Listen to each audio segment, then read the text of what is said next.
Joining me now is Chris Campbell, chief strategist at Duff and Phelps Institute. He's also a former assistant secretary of the Treasury for financial institutions, a former colleague of Fed Chair Jay Powell as well. Also, Jeff Kilburg rejoins us, founder and CEO of KKM Financial, is back with us again. He is a CNBC contributor. And perhaps, Chris, we're going to start with you here. Let's talk about whether or not Fed Chair Jay Powell and the Fed did the right thing.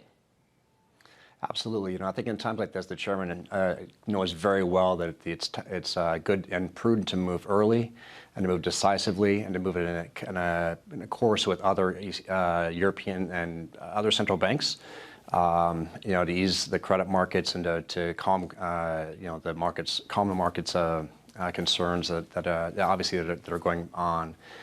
Clearly, also this obviously, I agree with Jim Cramer that this is where we're not seen the worst of this, and so the chairman and working with his colleagues at the Fed, moving decisively on this quickly is prudent, and I think it will prove to be the right move. All right, so Jeff, let's talk about the trader perspective here. There's been an argument made that the Federal Reserve and monetary easing is not exactly what this is going to remedy the current situation around coronavirus. It's not an issue about demand or money supply or liquidity at all right now. It's an issue about whether or not supply constraints are going to happen long term. So is the market right now priced appropriately given those uncertainties?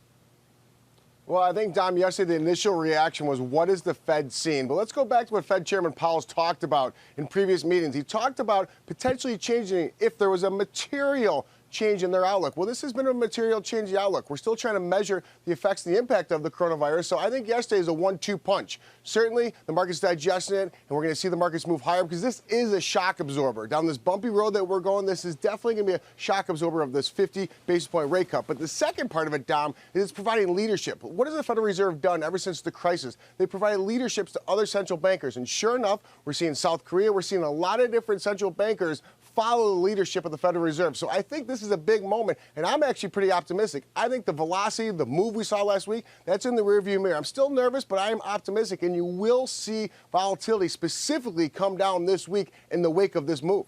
All right, so Chris, let's talk about the policy moves that could come next. Monetary is one of them. There's been a case made for years now from other financial ministers around the world that fiscal coordination needs to happen as well.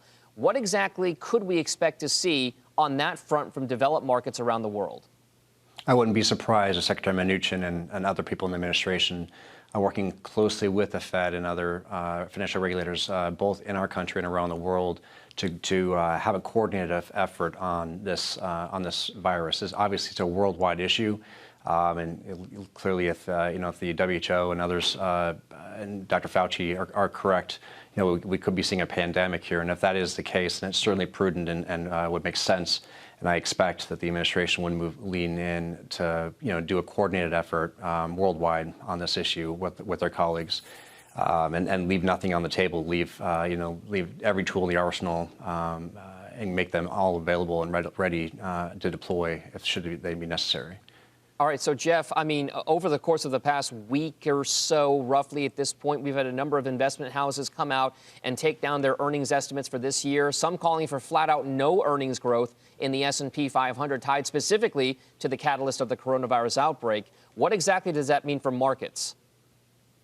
I think short-term, that was the biggest move, and that was the driver of that downdraft last week in the markets. I think we'll get that caught up in Q3 or Q4, but I think the markets are still trying to measure it. And in the fact that we've seen 9 deaths, I'm not trying to diminish the severity of the coronavirus by any means, but there's been more deaths this year by measles, by the common flu. So I think as we get all the data coming in the next week or two, I think you're going to see markets continue to get over the fact that the fears. It was such a fear market last week. When you see the VIX move above 40, we don't see that as a sustainable move, Dom. So I think as the measurements come in daily, if not hourly, we are going to move forward from this. And I think it's a short-term focus of the market, but I think longer-term, this interest rate cut, this is a really big deal, and it's going to help soothe. It's not going to pack planes. It's not going to encourage business travel, but it is one piece of the puzzle, which I think helps us move forward.